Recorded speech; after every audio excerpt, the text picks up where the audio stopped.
দিনৰ দিনটো মই মিছা কথাই কৈ থাকো মই জানো তেওঁৰ প্ৰতি লয়েল হৈ থাকিব পাৰিম আপুনিচোন নিজৰ পত্নীৰ প্ৰতি লয়েল হৈ থাকিব নোৱাৰি মই কেনেকৈ পাম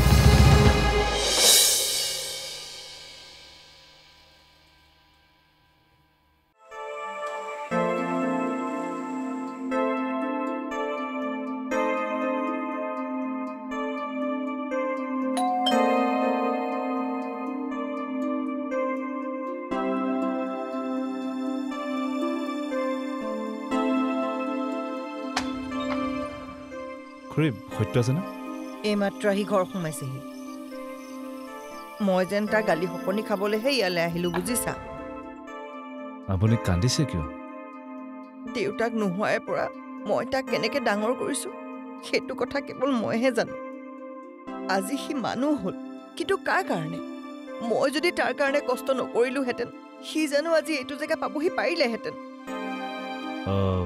খুৰী সত্যৰ লগত মোৰ কথা এটা আছিলে মই মৰাৰ আগতে তাৰ বিয়াখন চাই যাবলৈ বিচাৰো সেইটো কি মোৰ ভুল হ'ল সেইটোতো প্ৰতিজনী মাকে নিজৰ সন্তানৰ পৰা বিচাৰে সেইটো হয় কিন্তু খুৰী মোৰ সত্যৰ লগত কথা এটা আছিলে মই যাওঁনে এইবাৰৰ পৰা চাগে আৰু মোক দেখা নেপাবা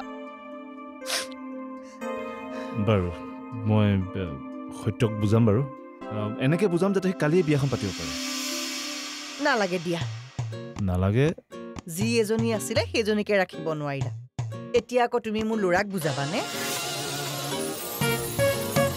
যোৱা সি চাগে খোৱা ৰুমতে আছে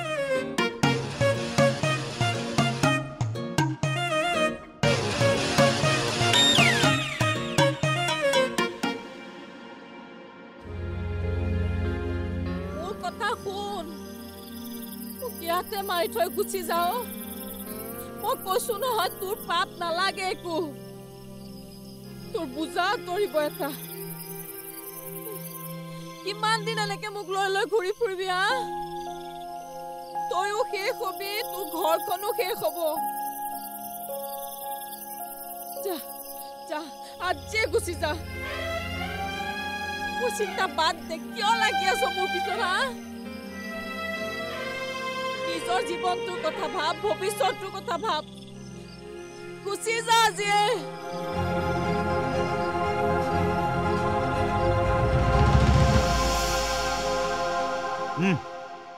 ভাৰতীয় দণ্ডবিধি আইনৰ 298 ধাৰা মতে কোনোবাই কাৰোবাক অশ্লীলভাৱে গালিগালাজ কৰিলে বা বিৰক্ত কৰিলে 3 মাহ কাৰাদণ্ড বা অৰ্থদণ্ড হ'ব পাৰে আপুনি অথনিৰে পৰা মোৰ লগত কথা পাতি আছিলে এই ইম্পৰ্টেণ্ট কথাটো মোক আপুনি কিয় কোৱা নাছিলে তোমাক অথনিৰ পৰা এইটো কথা ক'বলৈতো চেষ্টা কৰিছিলোঁ কিন্তু তুমি মোৰ কথা শুনিলেহে নিজৰ কথাতে দেখোন লাগি আছা ইছ ৰাম ৰাম ৰাম ৰাম আমাৰ কেম্পাছত এনেকুৱা এটা ঘটনা ঘটি আছে অথচ মই গম নাপাওঁ মই অহাৰ পৰাই শুনি আছোঁ কোনোবা মহিলা বা ছোৱালীজনীয়ে ল'ৰাটোক গালি পাৰি আছিলে আৰু ল'ৰাজনো কিবা সন্দেহজনক হয় নেকি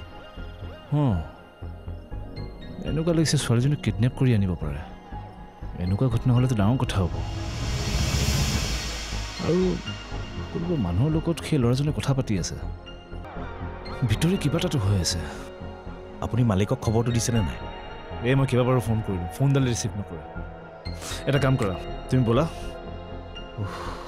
এই সত্য এইটো নামেৰে আপুনি হ'ব আৰু কেম্পাছত ইমান ডাঙৰ ঘটনা এটা হৈ আছে তুমি নিজৰ নামটোতে লাগি আছা আৰু অলপ সময় ৰখা মিডিয়া আহিলে আমাৰ দুটাই নাম নাথাকিব আৰু পুলিচে যদি গম পায় দুটাই জেলত যাব লাগিব তেতিয়া তুমি ৰাখি থাকিবা তোমাৰ মান সন্মানবোৰ ৰ'বচোন ৰ'ব আমাৰ মেজিষ্ট্ৰেটৰ ছোৱালীজনী এইকেইদিনতে কোনোবা এটা ল'ৰাৰ লগত পলাই গৈছে কেনেবাকৈ এই ছোৱালীজনীয়ে সেই ছোৱালীজনী নহয়তো হ'বও পাৰে আহোঁতে কিন্তু গাড়ীখন ওলাই যোৱা দেখিছোঁ এটা কাম কৰোঁ মালিকে ফোন ধৰে নধৰে পিছৰ কথা পুলিচক খবৰটো দিব লাগিব ব'লা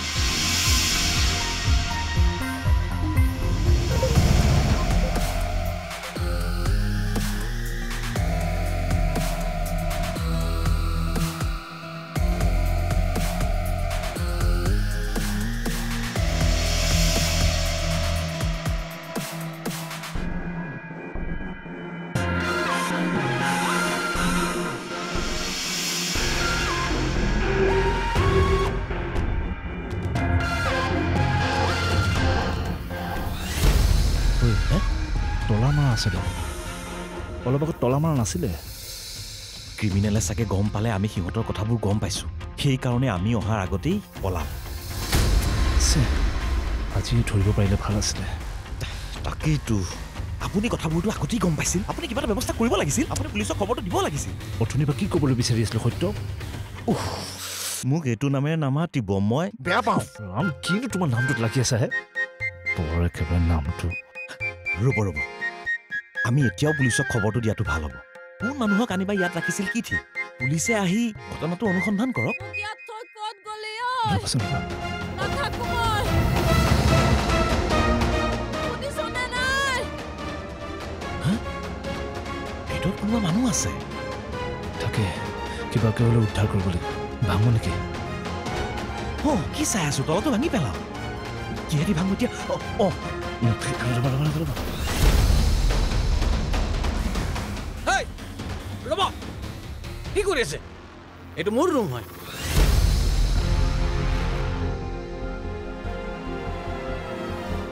এইবিলাক কি কৰিছে আপোনালোকে কোন হয় আপোনালোক এইটো প্ৰশ্ন আমিহেতো কৰিব লাগে কোনটো আৰু ইয়ালৈ কিয় আহিছ মই ইয়াতে ছোৱালীজনীক ক'ৰ পৰা অপহৰণ কৰি আনিছ কি ছোৱালী কি অপহৰণ যি সুধিছে তাৰে উত্তৰ দে নাই মই তাকে সুধিছো এক্টিং নকৰিবি আমি তোৰ কথা সকলো জানো আমি পুলিচক খবৰ দিছো এতিয়া ইয়ালৈ পুলিচ মিডিয়া সকলো আহিব পুলিচ মিডিয়া কিহৰ কাৰণে পুলিচ মিডিয়া সঁচাকৈ ক তোৰ নাম কি আৰু পৰিচয় কি মোৰ নাম প্ৰকাশ দুৱাৰা ঘৰ নগাঁৱত আৰু কিবা 416 মানে ভাৰতীয় দণ্ডবিধি আইনৰ 416 নম্বৰ ধাৰাত লিখা আছে কোনোবা ব্যক্তিয়ে যদি নিজৰ আচল পৰিচয় লুকুৱাই বেলেগ পৰিচয়েৰে চিনাকি দিছে নহয় সেই ব্যক্তিজনৰ এবছৰ কাৰাদণ্ড বা অৰ্থদণ্ড হ'ব পাৰে মই একদম সঁচা কথা কৈ আছো নাই সত্য মই গৈ চাই আহোঁ নাই আপুনি ভিতৰত যাব নোৱাৰে 498 মানে ভাৰতীয় দণ্ডবিধি আইনৰ 498 ধাৰা মতে কোনোবা পুৰুষে যদি কোনো বিবাহিতা নাৰীক প্ৰলোভন দেখুৱাই হৰণ কৰিছে তেতিয়াহ'লে সেই ব্যক্তিজনৰ 2 বছৰ কাৰাদণ্ড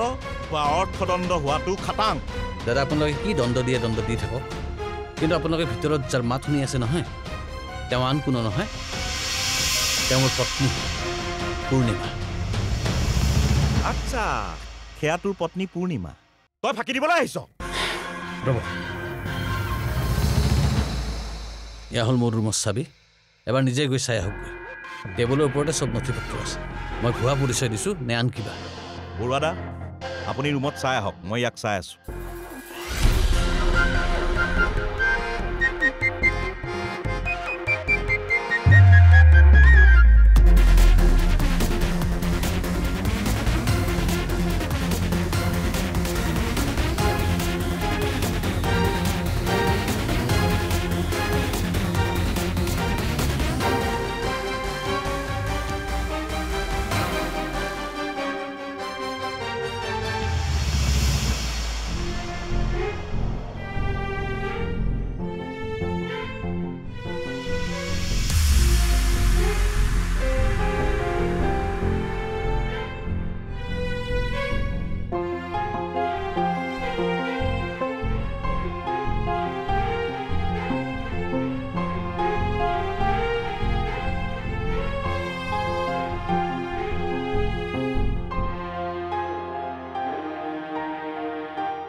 এখন চাওক এয়া মোৰ পত্নী মোৰ ল'ৰা বাবলু এয়াই মোৰ পৰিয়াল আচ্ছা বাৰু ভিতৰত থকা মানুহগৰাকী মই তোৰ পত্নী বুলি মানি ললো যেনিবা কিন্তু তোক ইমানকৈ কিয় গালি পাৰি আছে এইখন গাঁও নহয় এইখন মহানগৰ হয় ইয়াত নিজৰ লগতে আনৰ কথাও ভাবিব লাগিব বুজি পাওঁ দাদা কিন্তু মোৰ পত্নী তেওঁ ব্ৰেইন কেঞ্চাৰত আক্ৰান্ত আৰু সেই যন্ত্ৰণাতে তেওঁ আচলতে এনেদৰে চিঞৰ বাখৰ কৰি থাকে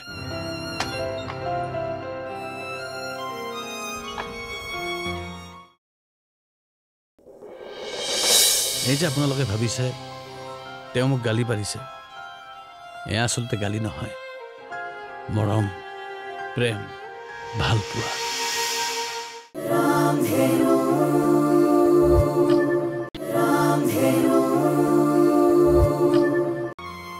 ওৰা সত্য এওঁ ঠিকেই কৈছে তথাপিও কোনোবাই কাৰোবাক এনেকৈ অনৰ্গলভাৱে গালি পাৰে নেকি? নহয় দাদা,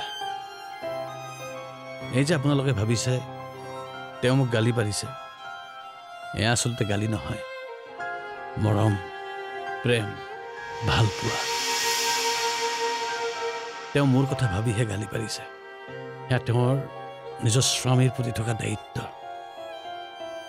কি স্বামীৰ প্ৰতি থকা এই দায়িত্ব? মই বুজাই দি আছো। আচলতে 2 বছৰ আগতে হঠাৎ তেওঁৰ মূৰটো বিষালে, আৰু সেই সৰু বিষটোৱে গৈ গৈ এটা ভয়ানক ৰূপ ল'লে। এটা সময়ত ডক্টৰে ঘোষণা কৰিলে যে তেওঁৰ ব্ৰেইন কেঞ্চাৰ হৈছে। তেওঁৰ চিকিৎসাৰ বাবে যোৱা দিনবোৰত আমি ক'ত যোৱা নাই। যি হাঁচতীয়া ধন আছিল, মাটি আছিল, সকলো উটুৱাই দিলোঁ। কিন্তু তেওঁক সুস্থ কৰি তুলিব নোৱাৰিলোঁ। ইমানবোৰ কৰাৰ পিছতো আপোনাক তেখেতে কিয় বুজি পোৱা নাই? বুজি পাইছে দাদা, আৰু বুজি পাইছে কাৰণে তেওঁ আচলতে মোক এনেদৰে গালি পাৰি থাকে। আচলতে আমাৰ ল'ৰা এটা আছে, তাৰ বয়স 6 বছৰ। তেওঁ জানে যে ইতিমধ্যে আমাৰ যি হাঁচতীয়া টকা আছিল, মাটি আছিল, সকলো বিক্ৰী হৈ গ'ল। যোৱা দিনবিলাকত তেওঁৰ চিকিৎসাৰ বাবে লাগি থাকোঁতে আমি সন্তানটোক সময় দিব নোৱাৰিলোঁ। সি এতিয়া মামাহঁতৰ লগতে থাকে। আৰু কিছুদিন আগত যেতিয়া তেওঁ ডক্টৰৰ এটা ৰিপৰ্ট পঢ়িলে যে তেওঁৰ হাতত আৰু বেছি দিন নাই, তেওঁক খুন্দিয়াই খুন্দিয়াই খাব ধৰিলে কেৱল এটা কথাই, যে আমাৰ ভৱিষ্যতটোৰ কি হ'ব, আমাৰ সন্তানটোৰ কি হ'ব। এইভাৱে তেওঁ প্ৰায়ে মোক আজিকালি এটা অনুৰোধ কৰে। অনুৰোধ? কি অনুৰোধ? তেওঁ মোক কয় যে তুমি মোক ডিঙি চেপি হত্যা কৰি পেলোৱা। হত্যা? চাওকচোন বাৰু, যিগৰাকী মানুহক মই ভাল পাই বিয়া পাতিছোঁ, সেন্দুৰ সানিছিলোঁ, তেওঁকে হেনো মই নিজ হাতে হত্যা কৰিব লাগে।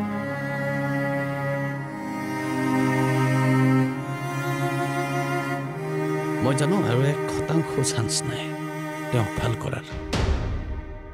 তাৰপিছতো কওকচোন, তেওঁৰ চিকিৎসা নকৰাকৈ জানো এৰি দিব পাৰোঁ? তেওঁৰ আমাৰ ঘৰখনক লৈ বহুত মৰম লগা সপোন এটা আছিল। ধুনীয়া ঘৰখন সৰু সৰু বস্তুৰে সজাই ৰাখিব। আমাৰ একমাত্ৰ ল'ৰাটোক এখন ভাল স্কুলত পঢ়াব, আৰু সি এদিন বহুত ডাঙৰ চাকৰি নকৰিলেও অন্ততঃ এজন ভাল মানুহ হ'ব। কিন্তু সেই সমস্ত সপোন এতিয়া শূন্য হৈ গৈছে। ইমানেই শূন্য হৈ গৈছো যে এতিয়া চকুত চকু পানীও নোহোৱা হৈ গৈছে।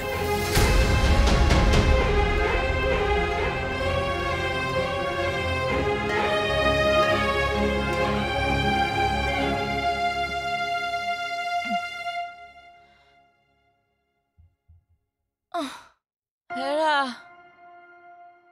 পানী এখন দিয়া আহিছোন। শুনিছানে? ক'ত আছানো? ক'ত আছা?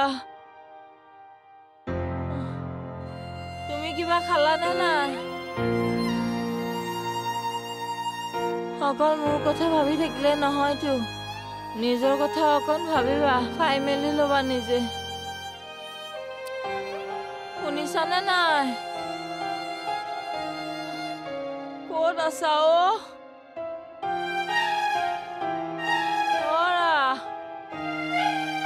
এইফালে আহাচোন। আপোনাৰ ল'ৰাটোৱে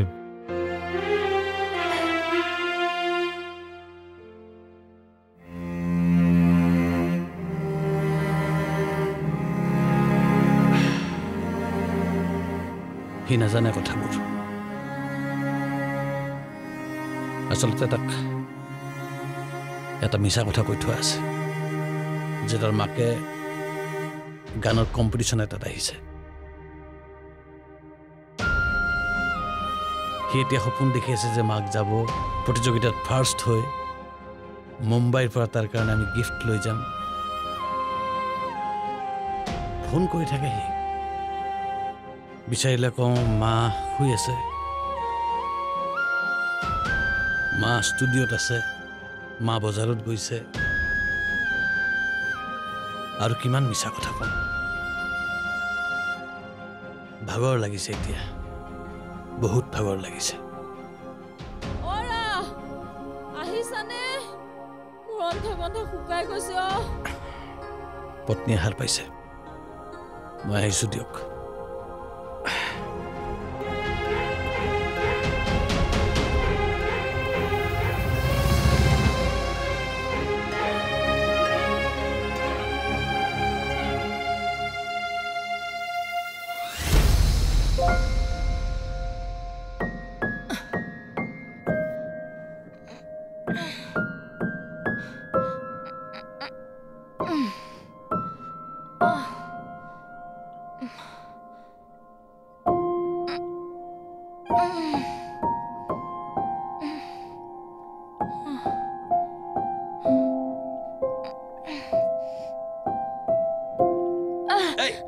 ৰবা কি লাগে তোমাক কোৱা কলে গৈছিলা তুমি মই এই কাষৰ ভাড়াটী এজনৰ লগত কথা পাতি আছিলোঁ ইমান মাতি আছো মই ভয়ে খাই গৈছিলো ভোক লাগিছে তোমাৰ পানী দিয়া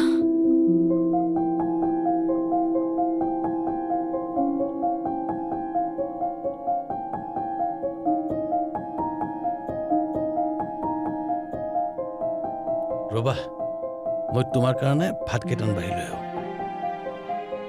আহি আছোঁ দেই